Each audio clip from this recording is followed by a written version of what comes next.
feeling like a shark in a shrimp tank. Big fish, small pond in the shrimp tank.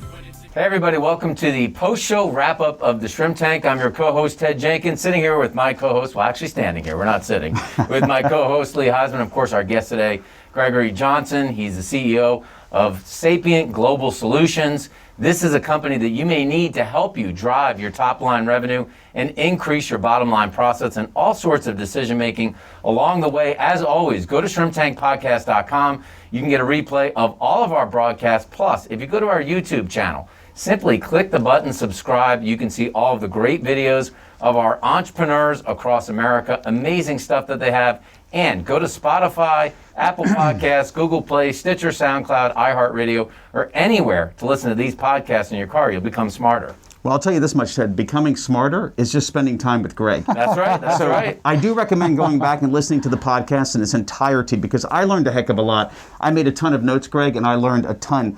But for people out there and entrepreneurs that are looking to grow, scale, and make their business better, this is what you do for a living. It is, and I appreciate the opportunity, fellas. It was fun to be on the podcast. Oh, yeah. I learned a great deal too, but I do a lot of work right now for businesses that have gotten to that second level, so to speak. Businesses that are now looking to scale, that have gotten through that first kind of tranche, if you will, and are really looking to grow.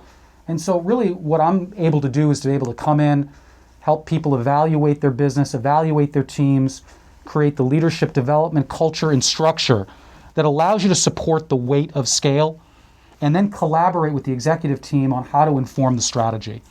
And I think that's a great way to encapsulate it. You know, our viewers that are watching this, sometimes they've been the CEO since they started the company, but now they're thinking, should I hire a COO, or maybe I need a senior VP? What have you learned about hiring those people in organizations and the mistakes that entrepreneurs make? Well, Ted, you're right to bring it up. It's wrought with peril, right? Because if you make the wrong hire, it's not just that you've made the wrong hire, you've probably set the business backwards. So one of the things I always tell people is take your time, do your due diligence. Make sure you audition these people with incredible precision. One of the things we talked about in the podcast was actually setting up an audition, if you will, in the form of a town hall, where you have that lady or gentleman you're considering hiring come in and actually speak on a topic of leadership that they can feel comfortable with, and you will learn a tremendous amount from that exercise, a tremendous amount. I absolutely love that idea. That took my breath away when we were sitting listening. How they speak, who they speak to, whether they ignore certain people because they perceive them to be not important enough. All of those are things that you're going to learn about that candidate.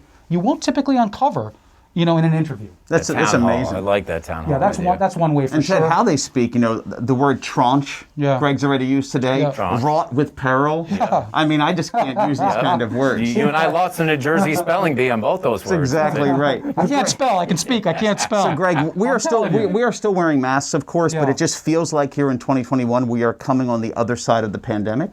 Yeah. But what do you recommend for business owners, C-level executives? Yeah. What's their COVID checklist? How do we take what happened last year and actually use it to make our businesses better? This is a massive opportunity, Lee, and we spoke about this also on the podcast. And one of the things I think that can compound what was such a difficult year last year for so many businesses was the fact that we're not learning from those lessons.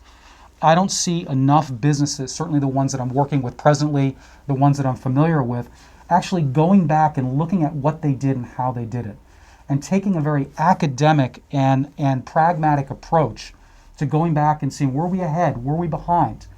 How many of you out there have actually taken the time to do a business plan for this year?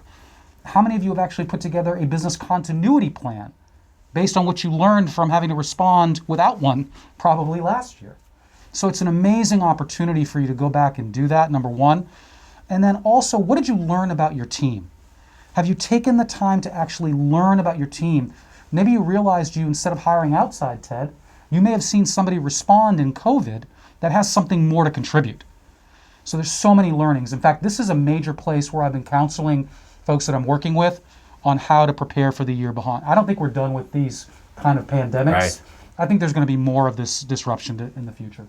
Now, we know from the podcast and our conversations prior to this man has impeccable taste, and an impeccable vocabulary. I want to know, is there one vocabulary word that we could tell our audience today that would be a game changer? I know there's a million of them, but is there one that makes you just look a little bit smarter when you get into the room? God, I have no clue, man. No, You're killing me. No clue. For one, Johnson seems to use the word nomenclature, and I love that. We use that word. nomenclature a lot of times. You know, you spend 5 or 6 years with the Jesuits. 4 years of Latin didn't go down the drain. You were teasing me before, but that's true. That's a part of it. How about To the get those easier one in here, which might be the one resort that people might want to go to here in the United States that they may not have gone to before as an entrepreneur, that's just world class in your opinion. Oh my gosh, that to me, when I think about the U.S., just getting out into Wyoming, there's so many great resorts out there, but that ski side resort at the Four Seasons is pretty special. We talked about that before. That's an amazing resort. But I can't wait to be able to get back out to California. There's so many places to get to out there as well. So it's got to open up for everybody. It really is about to. Yep. Well, let's hope so. Excellent. Even in my early days, folks, Greg used to teach me a lot about living like I was a millionaire before I became a millionaire. He even taught me how to get a Morton's hamburger at lunchtime for under $20. We're going back in the vault here. Yeah, in the vault here. But this thing 97. was probably, a $40 lunch for roughly $14 at the time. Is just simply amazing stuff. But I want you to think about this question, because Greg brought up COVID and what you're going to do coming out of this. And one of the tests that I want you to think about giving yourself is the jelly bean test. Yeah. Yes, the jelly bean test, which is simply put 168 jelly beans into a jar. And over the next week, every time you finish an hour, take a jelly bean out and account for yourself, what did I actually do during that hour?